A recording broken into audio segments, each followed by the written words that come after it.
Well, welcome everyone. Great to see such a good crowd here today for the Minnesota Twins Winter Caravan. This is, well, we've been doing it a number of years, and we've traded off over a number of years. We've gone to the schools sometimes, we've come here, we've had lunch ones, we've had morning ones. We're still working on to do one of those good evening banquet ones.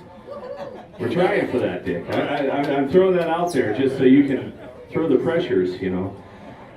I'm Chad Cummings. I'm the owner general manager of KWOA, your Twins affiliate right here in Southwest Minnesota. Since 1947, we've been proud to be a locally owned radio station right here and give you Twins baseball. We also give you a full gamut of sports with the Gophers and the Vikings and the Timberwolves. But for a long time, your home for the Minnesota Twins has been on AM 730 KWOA. And it's with that pride that we are happy to have you here today to welcome in the Twins players, announcers, and of course TC the Bear to say hello.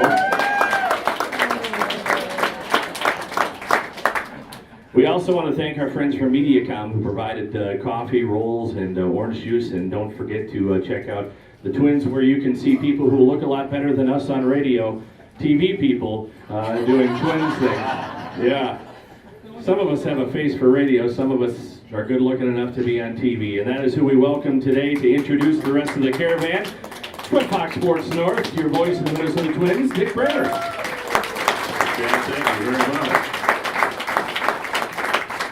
Well, good morning, everyone. We're very happy to start day 2 of our leg of the Winter Caravan here in Worthington. We woke up in Sioux Falls, and you know, we tried to get as much coffee in us as we could. But I'll tell you what really perked me up was ducking in a room here and hearing the Twins song that I grew up listening to. Now, many of you have heard the song, and the newer song is like 30 years old already. But that was the original one that they used to play before all the radio broadcasts, and that was like the most wonderful song in the world for me, because I would listen to that when we lived in Minnesota, when we lived in Missouri. I would be able to get some Twins radio broadcasts, and that song brings back a lot of memories. So we thank you more than the caffeine. That one kind of perked me up there. So we are on the Winter Caravan. We started yesterday and went to Montevideo and Marshall and ended up in Sioux Falls, and today we start here in Worthington. We're going to Windham, we're going to Sleepy Eye, and then we finish tonight in Mankato. And I've been in this room a number of times already. We've made the stop to Worthington a number of times. We know that we've got a lot of great fans here. It's good to see some friends here that make this an annual thing. How many of you, show of hands, went to a Twins game last year at Target Field? That's why you're here today. So we're very happy to be talking baseball. Yesterday, as we crossed over into South Dakota, one of the bank thermometers said 46 degrees. It sure felt like baseball weather. I called home and told my wife I'd take 46 degrees for the season opener in Detroit on April 6th. So before you know it, baseball will be here. Pitchers and catchers report 1 month from tomorrow. The first spring training game is a couple of weeks after that, and then, as I said, the season opens up for the Twins in Detroit on April 6th, which is a notable day in Twins history. Anybody know what's significant about April 6th? Bert Blyleven's birthday. Oddly enough, I spent last week with Bert at the Twins fantasy camp, and he and I were on the same flight Sunday night to Minnesota. He's on a different leg. And he's going to Staples today, which is where I went to high school, and then he's driving back and forth twice tomorrow, I think, past where I grew up, a little town north of here called Dumont. And as I've said here before, generations ago, the Bramer family farm was just south of here in Ocheyedan. So I kind of feel like this is home turf for me here as well. So we've got 3 very special guests in addition to TC, who's already been acknowledged. We have 2 reasons why we're pretty confident things are going to turn around for the Minnesota Twins in the very near future. And then a very significant man in Twins history. Only played for the Twins for 1 year, but 1 glorious year. And so we'll hear from those 3 guys, and we'll bring them out here individually. I'll ask them each some questions, and then we'll have some time for you to ask some questions up here as well. So with that, we'll start talking Twins baseball.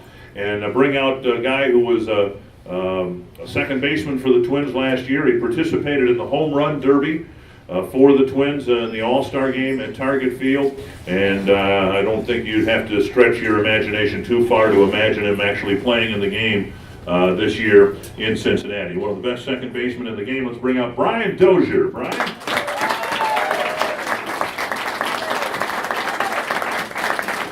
How are you, sir? Another guy who is going to figure prominently in the Twins season this year. He has for a number of years. He's one of just two Twins, to show you how the roster's turned over. Just one of two Twins on the roster right now that played at the Metrodome. Joe Mauer is the other one, and Brian Dunsing is here with us in Worthington. Brian, come on out.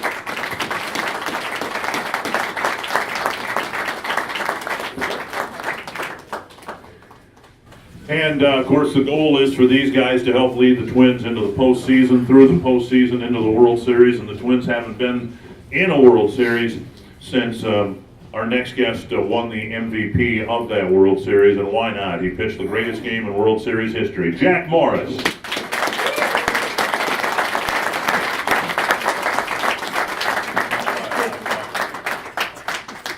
Or a high four, I guess that is for TC. High ball.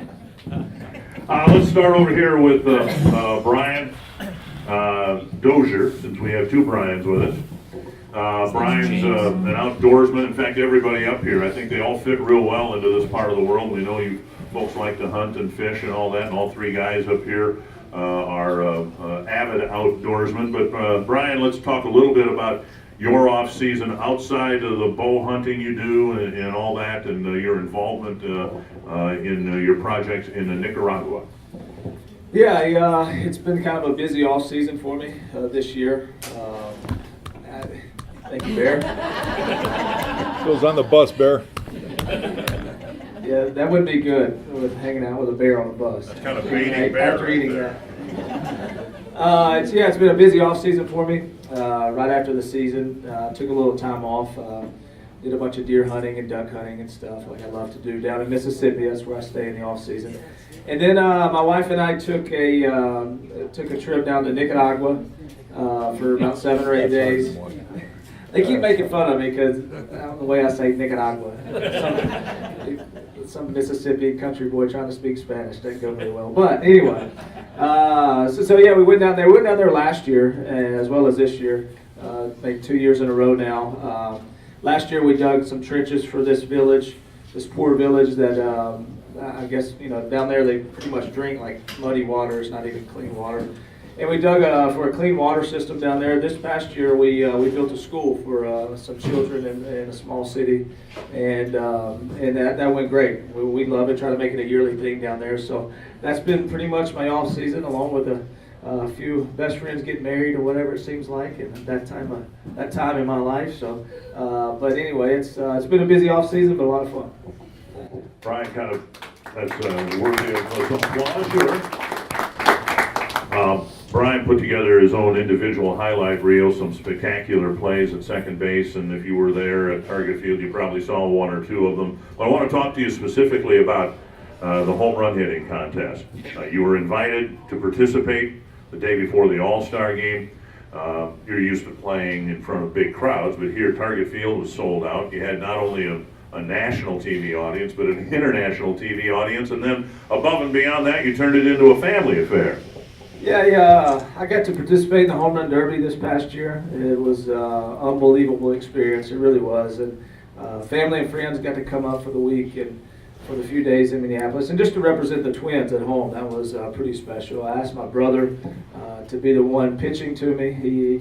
So he threw to me at the Home Run Derby. So all in all, it was probably the most nervous I've ever been before. And then it started raining as I got up to the plate and stuff, so that didn't make it any easier for me. But it was pretty special, pretty cool moment. Anybody remember how he did?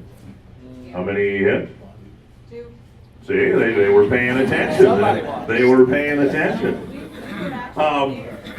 You were there? We were there. Good. They're here because they love the Twins and they want the Twins to get back into postseason play.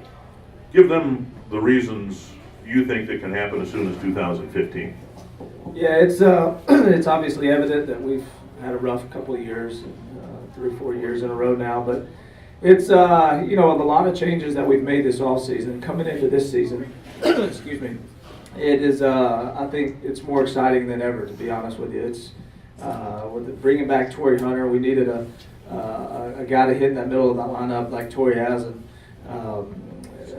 his career, and also, you know, obviously the change of manager and Paul Molitor and a couple of Urban Santana, top tier starter that we've brought in. I think with those key additions, along with a few others that we've made, it's looking very, very bright for 2015. And to be honest with you, I'm more excited than ever, and especially going into spring training. I think it's evident that we have to get off to a good start, and it's, for me, I'm pretty excited about what Paul Molitor brings to the table. Probably the most knowledgeable guy about the game of baseball I've ever been around in my life, and for him to be at the top, leading us to hopefully back into the postseason, is pretty exciting. What a nice hand for Brian Dozier.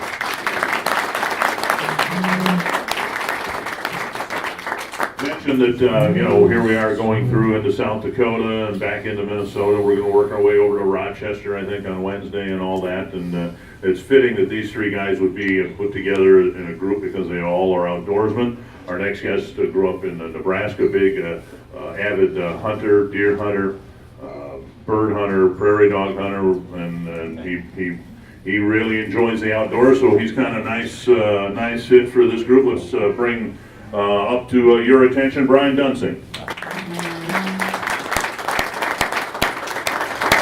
Now, Jack Morris claims that as we were pulling into town today, he saw the one pheasant left in this county.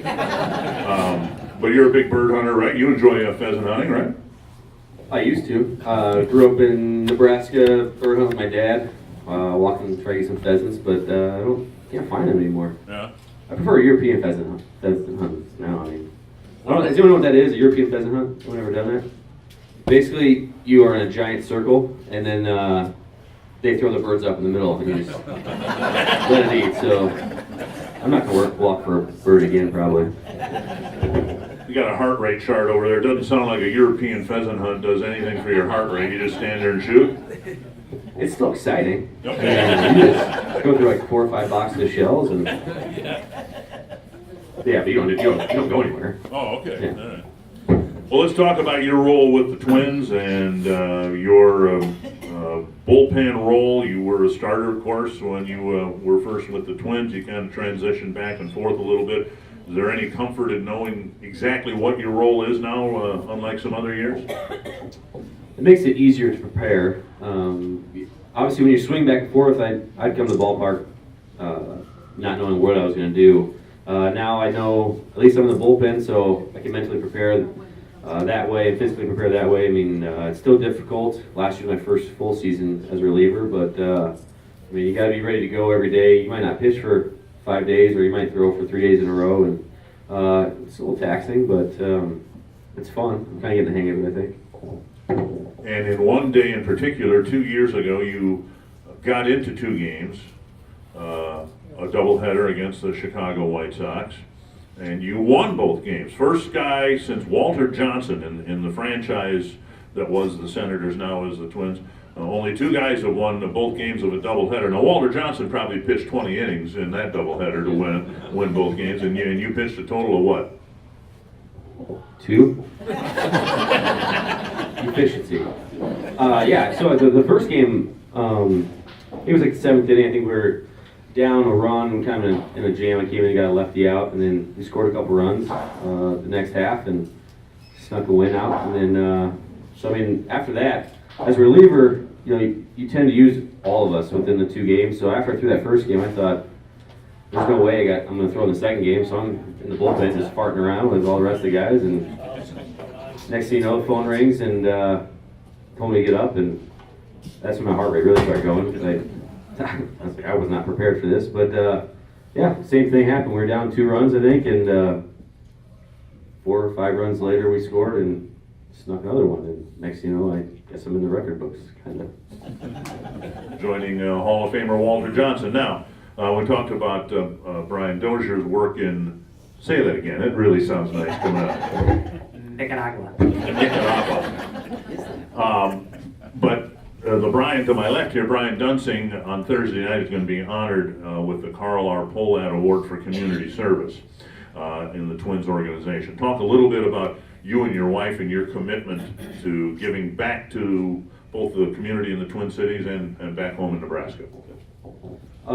It started with my brother-in-law was diagnosed with leukemia 4 years ago, I think it was, and so that kind of obviously touched home, and so Glenn Perkins and myself decided let's do a fishing tournament for something all of us like to fish. So we decided we'll hold a bass fishing tournament for the Leukemia Lymphoma Society chapter there in Minnesota, and then for my wife, her birthday is a holiday, and it gets kind of old, to be honest, when that's all you hear about. And so birthdays are a big deal to her, and there's an organization in Minnesota called Cheerful Givers that we help out a lot with, and all we really do is we provide birthday bags at food shelters, so families that can't afford to give their kids anything for their birthday can come in and are able to take something home to give their kids. But the one that I think we're most excited about was September is Childhood Cancer Awareness Month, and 2 days before September, my wife says, "Hey, you should try and wear a T-shirt for every day of the month September to raise awareness for cancer." I was like, all right, that might work. So I threw out one tweet thinking I'd get 15 or 20 shirts, and then I think by September 8th, I think we had 47.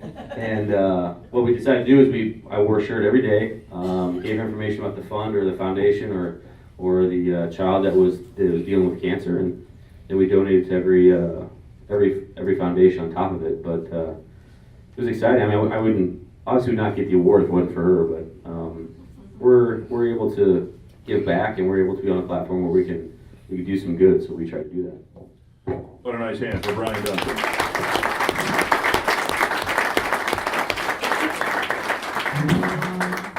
His, I think, Hall of Fame career, Jack Morris was part of 4 World Championship ball clubs, but the one that stands out is the one he got for the Twins and their fans in 1991. Another nice hand for Jack Morris. I don't want to put words in your mouth, but you won a World Series with the Tigers, 2 of them after you left the Twins with the Blue Jays, but I'm guessing the one that comes most immediately to mind is the one you got for your hometown team. Well, I think that's every kid's dream. I was the lucky guy that was able to come home and help the team win, and that's what we want to share with these guys.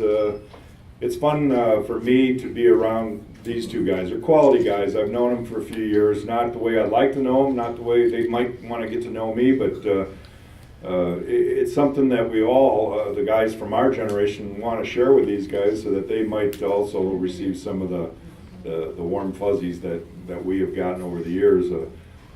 With that being said, I just want to thank you folks for coming out and supporting the Twins. I know it's been a few years that has been kind of rough. Dick and I are avid Twins fans ourselves. We both grew up in Minnesota, and we can't help ourselves, even though we're supposed to be kind of, I don't know, what's the word we're supposed to be as broadcasters? Neutral, I guess. We're supposed to be not non-biased and all that. We're still Twins fans. We can't help ourselves. So, you know, we're cheering for the guys to do well, and I know you guys have put up with some tough times lately, but I can say this, and I'll say it in front of these guys because I think they need to hear it from me. I have been able to work for MLB.com the last 4 postseasons. I do the entire postseason out of New York for the first round, and then I get to be on site with the American League all the way to the end of the World Series. And I watched this year's World Series and watched the team in their division that was not supposed to win at all or be in the World Series end up finding a way to get in there. And they played great team baseball, something that I think the Twins need to improve upon, and they will. But the one thing I can say is, after watching them all the way to the very end, I think the Twins have a better offense than the team that was in the World Series, the Kansas City Royals. So it's just a matter of fine tweaking some things. The bullpen has been adequate for a while. You know, they're going to have to make a couple moves out there with Jared Burton being gone. The starting pitching has to improve drastically.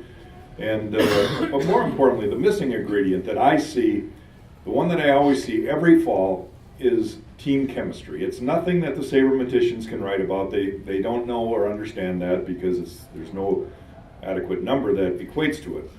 But team chemistry is a huge, huge part of what it takes to win. When you see guys literally pulling for each other, sacrificing for each other, doing the little things to help improve each other, and then it all comes to fruition at the end. It's a cool thing, and I see it every single year with the two teams that are ultimately ending up in the World Series. And I know this team's getting closer. I can't predict. I'd like to. I can't predict that they're going to even be in postseason this year, but I think they're heading in the right direction. Doge and Dunce are guys that are an integral part of it. I've seen Brian Dozier really improve as a player. I'm excited to watch him this summer. I know that he's got all the talent to be one of the main factors in a winning team. And Dunce is just a level-headed guy. I think you have to be a left-handed reliever. You've got to just be able to, understand that the highs and lows have to be met somewhere in the middle. And I love the way he goes about his business. So I'm pulling for these guys. I really want to applaud you for coming out here today and supporting the Twins. I hope you can hang with them for a while longer because, like the two of us, we're excited that we're going to see some good things down the road.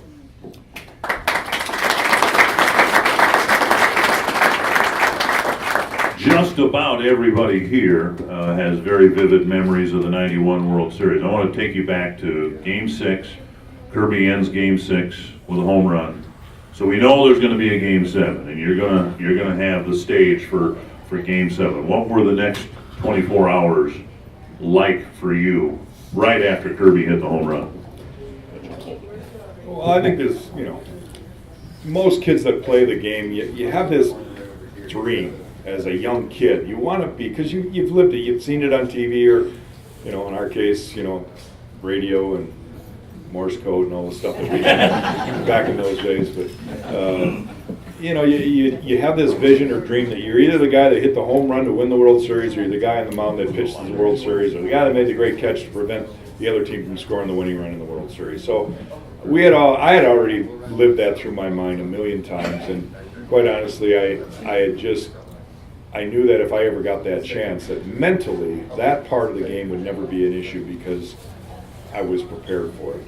Physically, I think, at my age, I was 36 years old at the time. I was in the best shape of my entire career, and it all came together at the right time. I was very confident.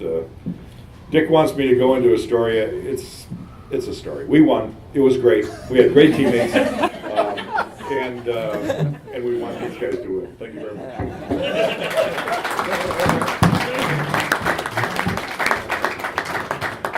Which leaves us a little more time for your questions of anybody up here. If you have a question for the two Brians or Jack, we'll be glad to try to answer them. We're going to have to get out of here in about 10 minutes or so because we do have another appointment coming up in Wyndham. Did you have a question there? Yes.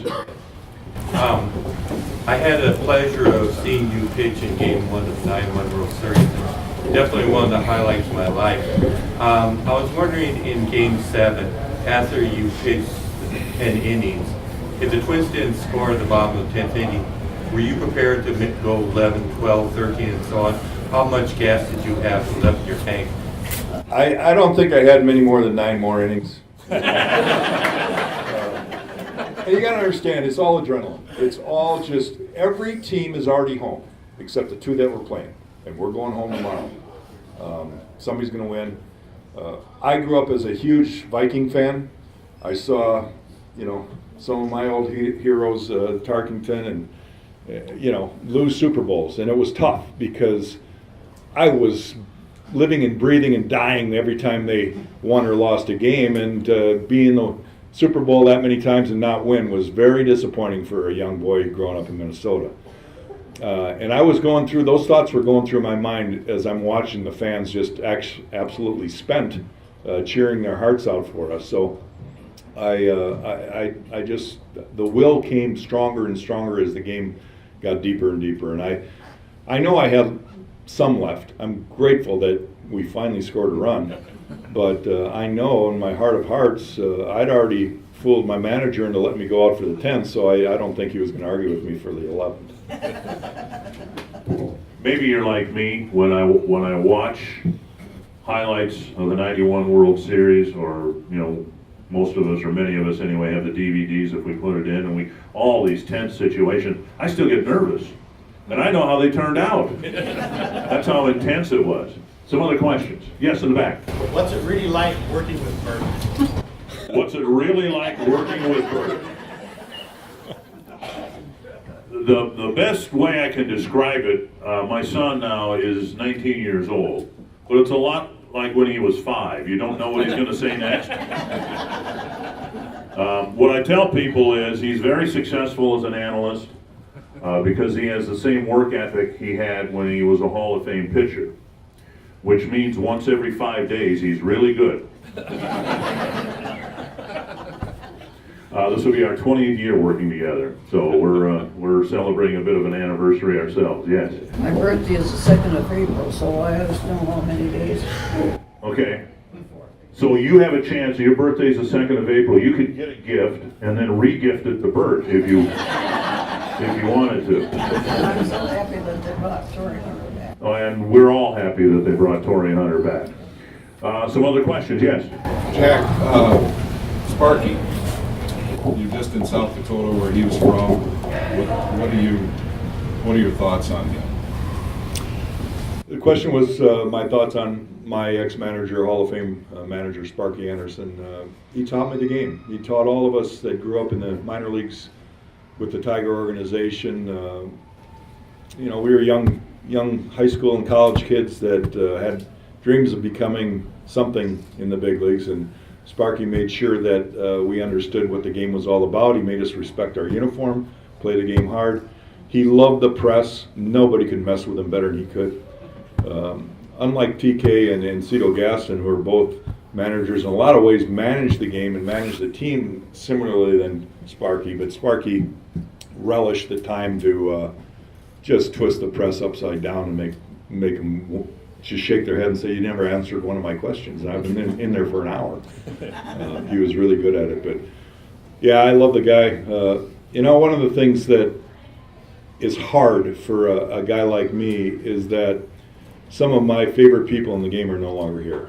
Kirby Puckett, Harmon Killebrew, Sparky Anderson, all guys that I love to be around. When I saw them, I felt like every day was special, and they're gone. So you just reflect back and be grateful for the time you had.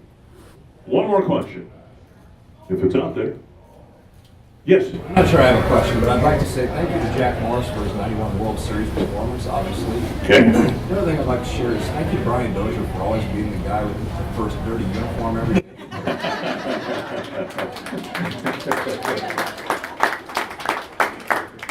Just thank you for playing the game the right way. Thank you. Well, thanks to Brian for playing the game the right way, and yes, he does have a filthy uniform usually by the 2nd or 3rd inning. Well, thank you all for your support. We know that we've got a lot of very loyal Twins fans here, and we, as Jack and I think Brian mentioned, it's been a kind of a lean 3-4 years. Twins have a very bright future, and we think that future is ready to start as soon as 2015. So thank you for coming today, and thank you for your support of Twins baseball. We'll see you at Target Field.